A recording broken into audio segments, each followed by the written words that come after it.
be working on the first 39 chapters of the book of Isaiah,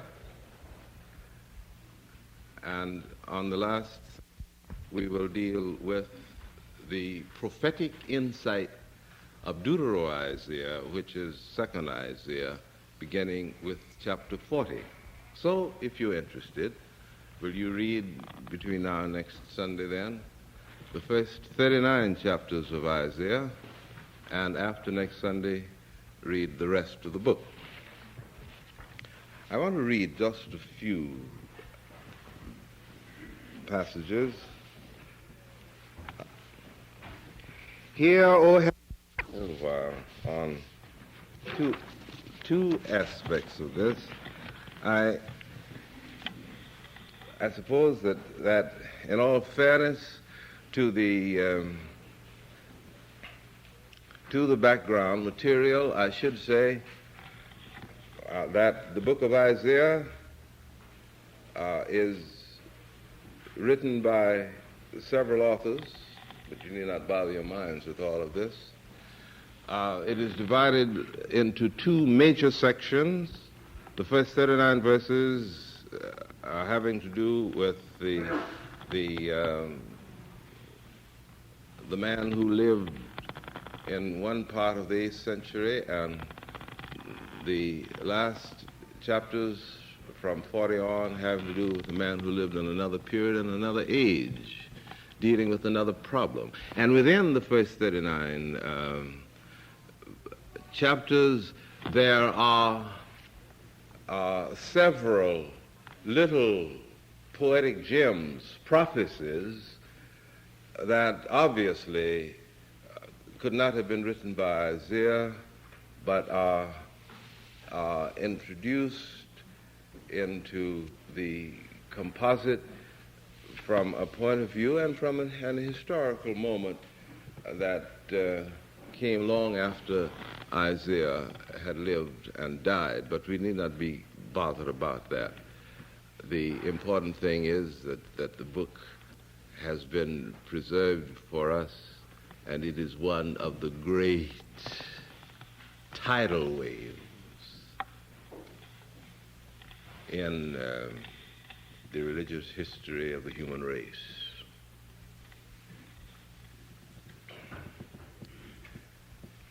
Isaiah was an aristocrat, city-bred,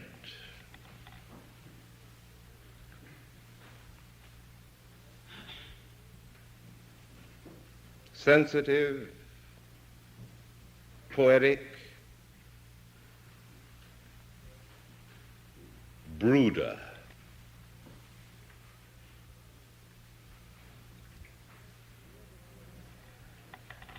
In the year that King Uzziah died,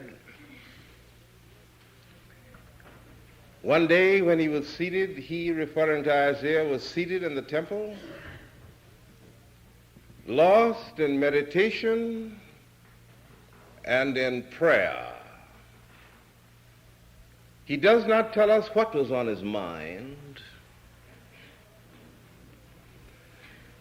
The only thing that he records is that he was in the temple when something very tremendous happened. He had a vision. He had a moment. A moment when, like a flash of blinding light, the total meaning of human existence flashed upon his mind.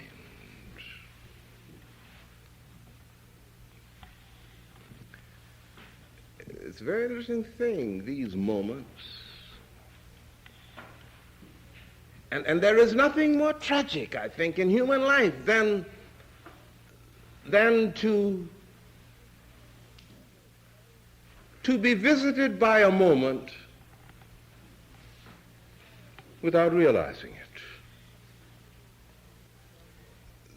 The little poem, well, it isn't really great poetry, but it's all right, by Sarah Teasdale, about the lady who was climbing the mountain or yes, the lady who was climbing the mountain, and she said, when I get up to the top, it'll be very wonderful because I'll get a view as far as my eyes can reach. I will get pure mountaintop air, and I'll have a sense of tremendous relief that I'm not valley-bound any longer.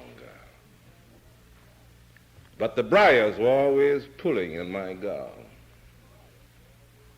I must have crossed the crest some time ago, but the briars were pulling in my gown.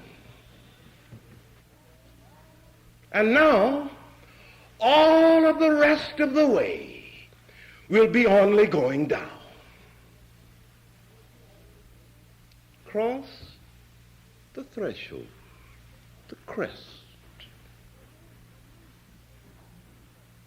The moment. But I was so involved in details and tiddlywinks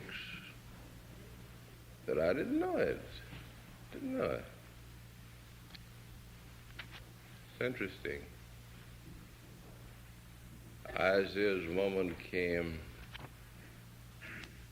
and he was ready. And what happened in that moment, I wish I could tell you. It seemed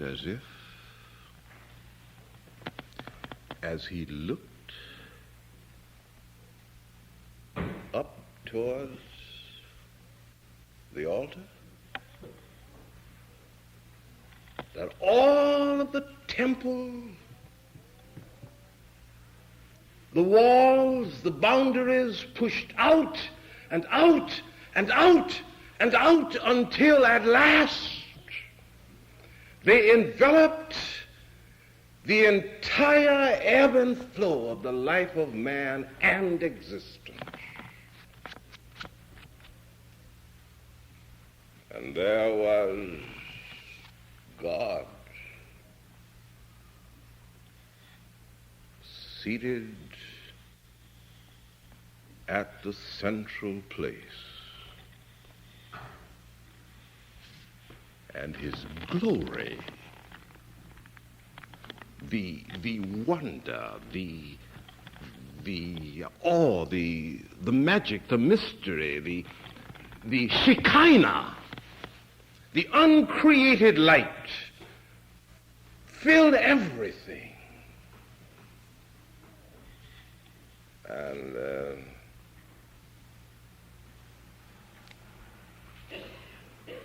there were angels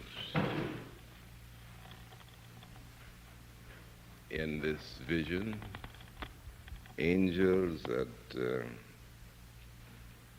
in the presence of this movement of pure holiness covered their face with their wings in his mind as the symbol of their humility. They covered their feet with their wings, and then they flew away, filling all the space.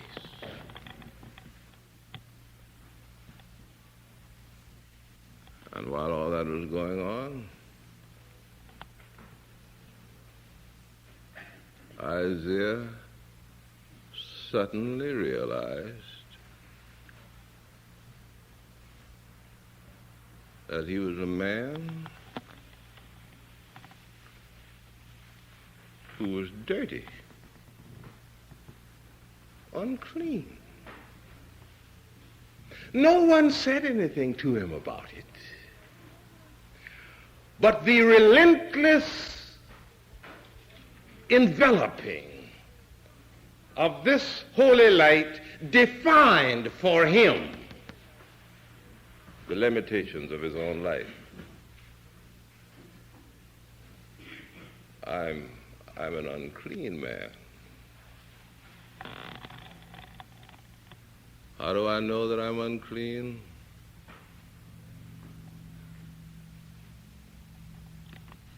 When I look at this,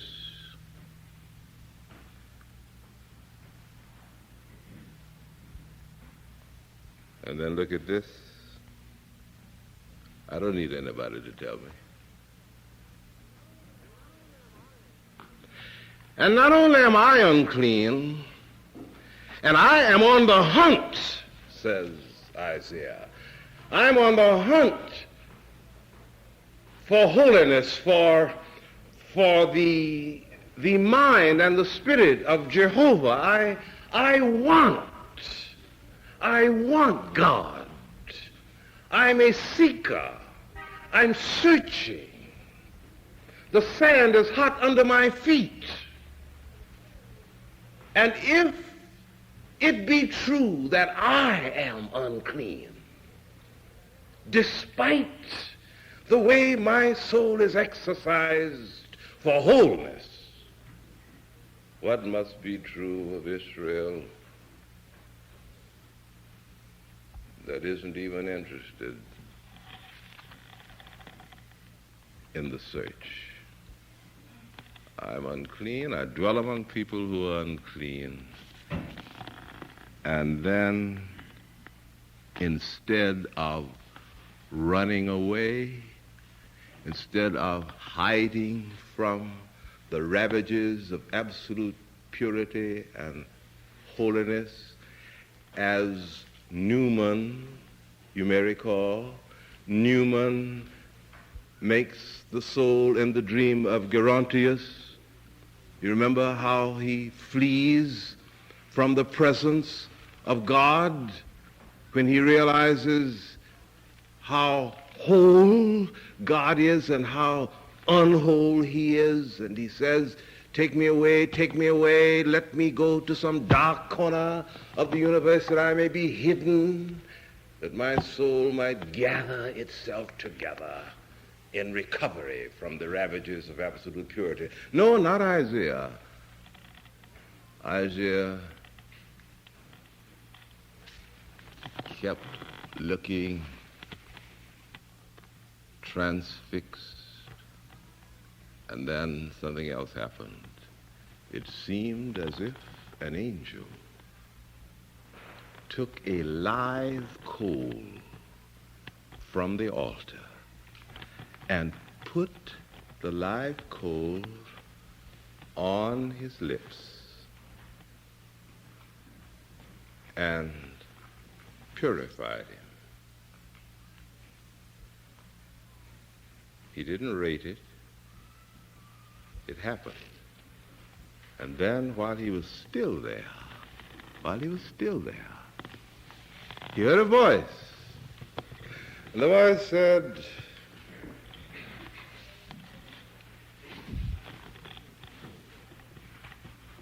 who will go for us?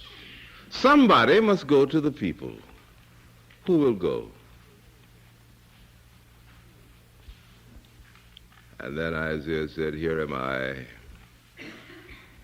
send me. How wonderful. To have a tremendous religious experience, a tremendous experience of illumination.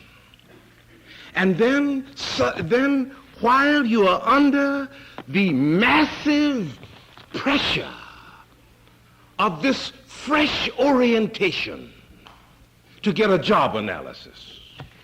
Wonderful.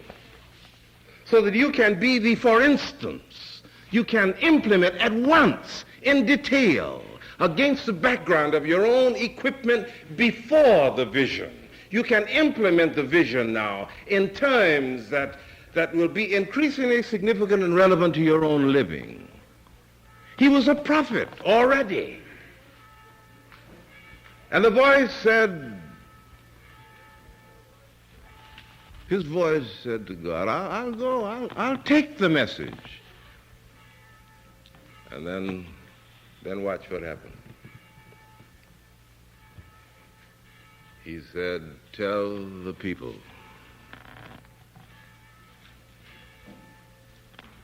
to listen, but they aren't going to listen.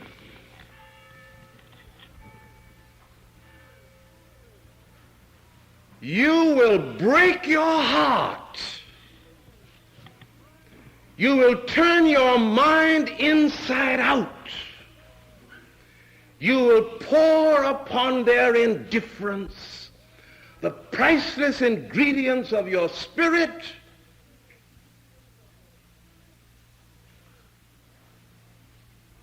The only thing that I can offer you, says Yahweh, is a deep, profound, ever-circling frustration.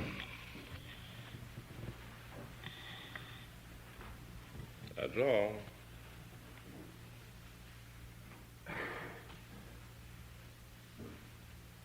Tell them that they're going to be destroyed, every town burned up, all the people taken into captivity, and on and on and on. He spells out this doom.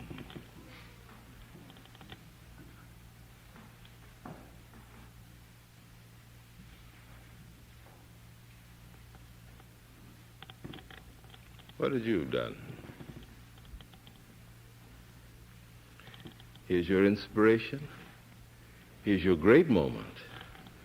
And at last, you see clearly the vocational significance of your life.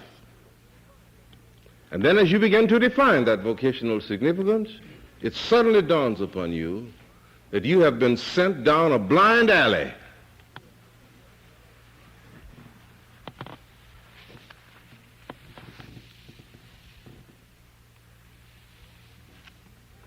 Would you go anyway? Or would you say to yourself, I got my signals mixed?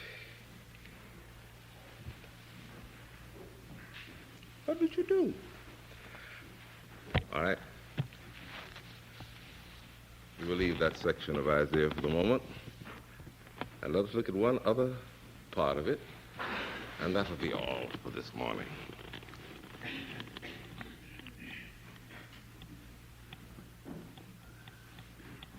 He has a vision of a time when the world will be whole. And it is that vision that keeps him working even as a political advisor to Hezekiah. All about political alliances are in there, and we won't have time to deal with them this morning, but we hope to say something about them next Sunday. But his vision is a kind of utopian thing, but the interesting thing about his vision is this, part of which I read to you. Most utopias have to do with how wonderful it would be for all human beings, that everybody will have a nice house, or the utopia during the one period in our history, everybody will have a car in his garage, and everybody will have a stove, and on that stove will be a pot, and in every pot there'll be a chicken. You remember that part of the political campaign. That was a utopia. Utopias tend to deal always, you see, with what's going to happen. What's going to happen to me, you see, and what's going to happen to you, or happen to you if you were like me, and so forth. But not so altogether. Isaiah's utopia. Listen, he says that there shall come a time when Yahweh will be in his holy mountain. And where is his holy mountain? Everywhere.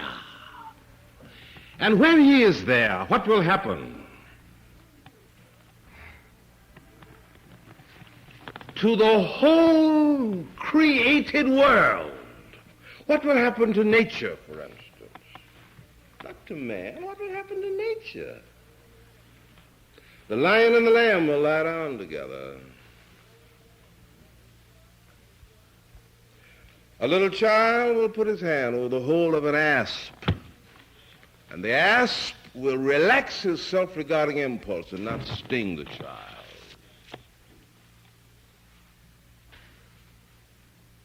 What's he talking about? What are you talking about?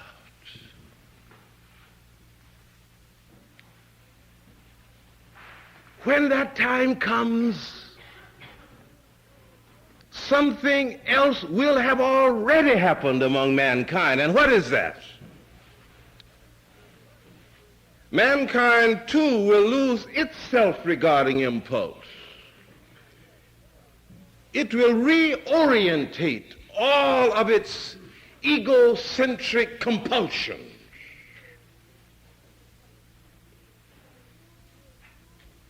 He will lose his fear. And when he loses his fear, he will beat his swords into plowshares and his spears into pruning hooks. And it will no longer be necessary for men to study war, not fight. But this antedates all struggle. They will study war no more. They will no longer take the creative resources of their minds and spirits, all of the things with which their lives have been blessed, growing out of the way in which they have reduced all of the impersonal aspects of nature to manageable units of control and utility. All of that becomes the instrument of their fears.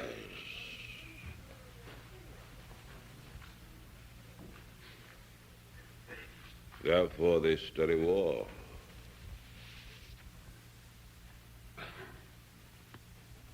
What have we done? What have we done with Adam? And now the top news is that there has emanated from a semi-garrulous congressman that we have the H-bomb, and we're moving into the H era, going beyond the atomic era to the H era. And what does that mean? Very interesting, very simple, very terrifying. It means this, that the fruits of our minds, the fruits of our creative endeavors, are the vehicles of our fears. That's what it means. Therefore, we turn our back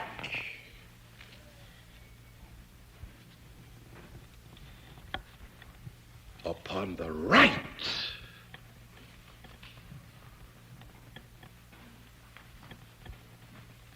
to the fruits of our minds. So, the prophet Isaiah in his utopia, and I'm stopping. The prophet Isaiah in his utopia includes all created things, and they will not find peace among themselves until mankind finds peace. And he says that the symbol of it will be this, that the knowledge of God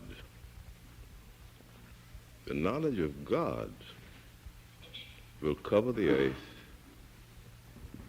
as the waters cover the sea.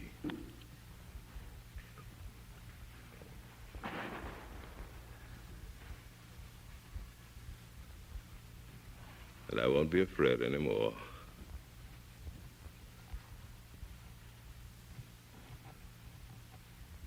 Even the snakes won't be afraid of me, and I won't be afraid of them.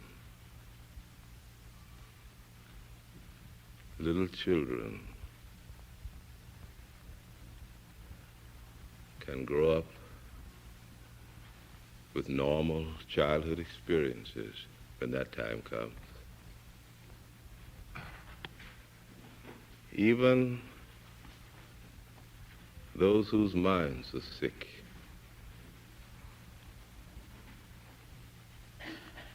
will be floated by the creative health of us all,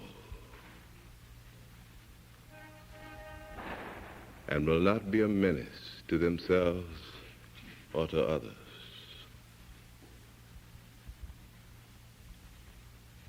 Do you believe a time like that will ever come? Do you really?